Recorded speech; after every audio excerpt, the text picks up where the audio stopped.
publié en 83 un livre qui s'appelait Les mathématiques divinatoires, chez Trédaniel. Et je crois que j'ai un certain sens des mathématiques, très particulier d'ailleurs, et je voudrais vous donner deux exemples de mes découvertes, entre guillemets. L'un que j'ai déjà signalé, concernant Mars, Jupiter et Saturne, à savoir que, d'ailleurs trois exemples, à savoir que si on multiplie Saturne, le nombre d'années de révolution de Saturne par 2, on obtient 56. Le nombre de révolutions d'années de Jupiter par 3, on obtient 36.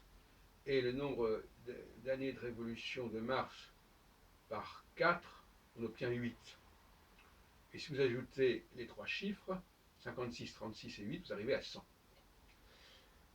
C'est une bizarrerie qui est intéressante et qui renvoie d'ailleurs par certains côtés à la loi de Bode. Deuxième exemple, concernant le tarot, là j'en parle justement dans cet ouvrage de mathématiques divinatoires, et d'ailleurs j'ai été surpris de voir que quelqu'un dans un congrès récent, dans un salon récent, reprenait cette observation. Je crois avoir été le premier à mettre en évidence, à savoir qu'il faut mettre en rapport les arcades majeures du tarot, dont le total fait 21.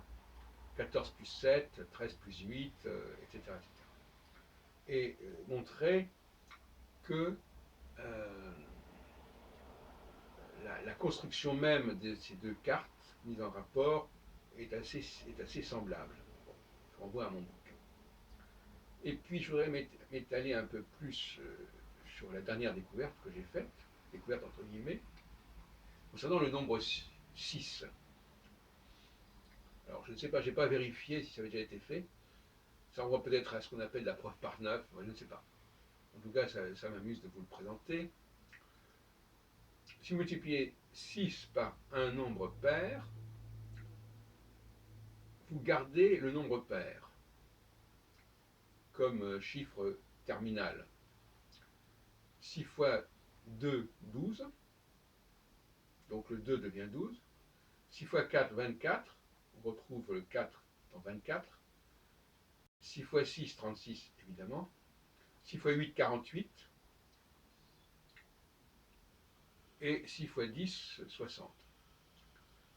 Bon, alors ça ne marche pas pour les nombres impairs, ça marche pour les nombres pairs, quel que soit le montant.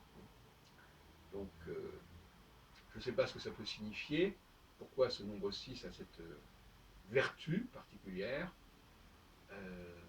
mais je voulais vous signaler donc ces petites découvertes, entre guillemets, mathématiques, dont je suis assez friand.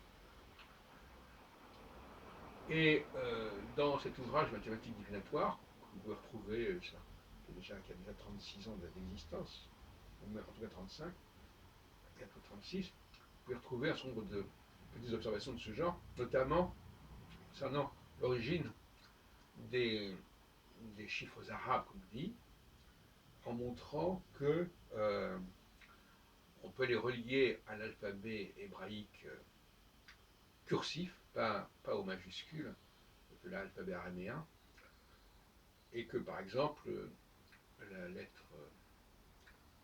lettre Tsadé correspond au 3, et que si on boucle le 3, ça devient un 9. Bon.